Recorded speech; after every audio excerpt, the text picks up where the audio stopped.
A very good morning to one and all. I, Shushma Parekh from Jyoti Vidyapeeth Women's University, Jaipur, is here with you to discuss a topic from BA B.Ed Integrated Program Semester 6, Unit 3, India After Independence. So let's get started. After independence, India faced a series of enormous challenges like the problem of refugees and of the princely states had to be addressed immediately, and the new nation had to adopt a political system that would best serve the hopes and expectations of its population.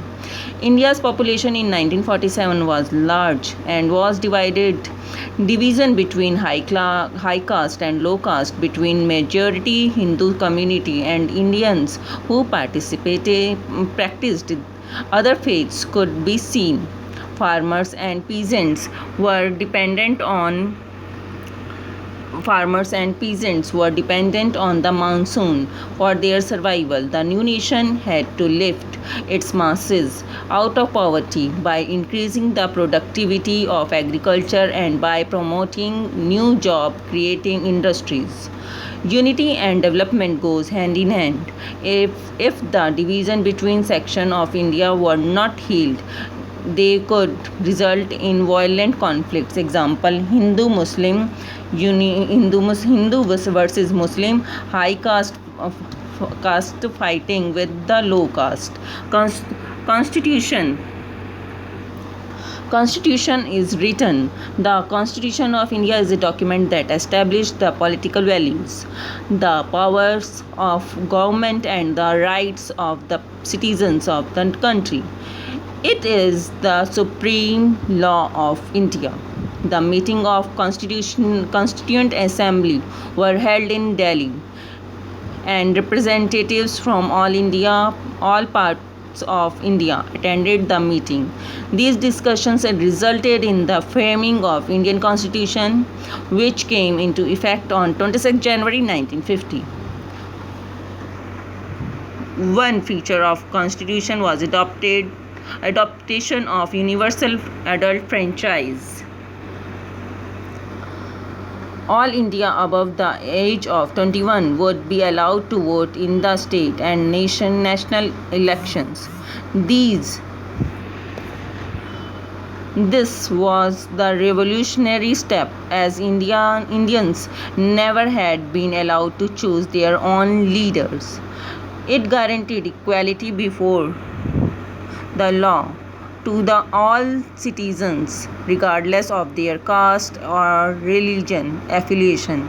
This was Constitution's second feature. The third feature of the Constitution was that it offered special privileges for the poorest and the most disadvantaged group of Indians. The practice of untouchability was abolished. Temples, which were once open for only higher castes, were now open to all, including the untouchables or Harijans. The Constitution sought to strike a balance of power between the center and the state by providing three lists of subjects, which are Union List, the State List, and the Concurrent List. The Union List has subjects like taxes, defense, and foreign affairs, which are responsible of the center. The State List has subjects like education and health, which would be taken care of principally by the state. The Concurrent List comprises of forest, agriculture, etc., in which the center and the state would have joint responsibility. Hindi was designated as the official language of India, and English would be used in the courts, the services, and communication between one state and another. Dr. Bhimrao Ambedkar who was the chairman of the drafting committee and under whose supervision the document was finalized. played an important role in framing the Indian Constitution and referred to as the father of Indian Constitution.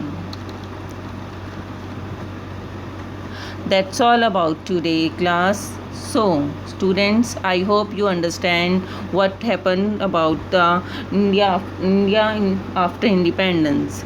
That's all about today. Until the next video, keep learning, keep practicing. Thank you.